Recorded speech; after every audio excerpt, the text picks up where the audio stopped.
Əmi, siz nə işləyirdiniz? Qaqam, Sumqayıtda biznesmen idim.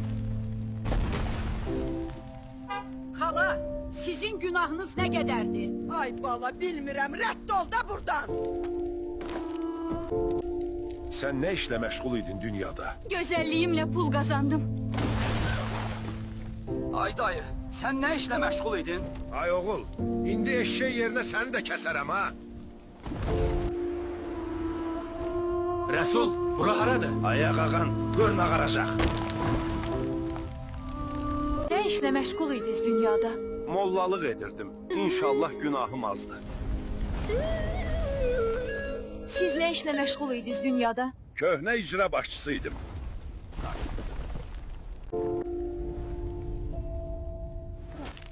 Nə işlə məşğul idiniz? Müəllimlik edirdim. Nə üçün buradasınız?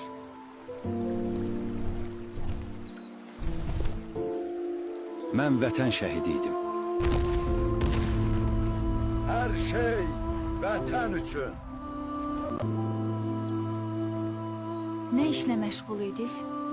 Mən ehtiyac sahiblərinə yardım edirdim.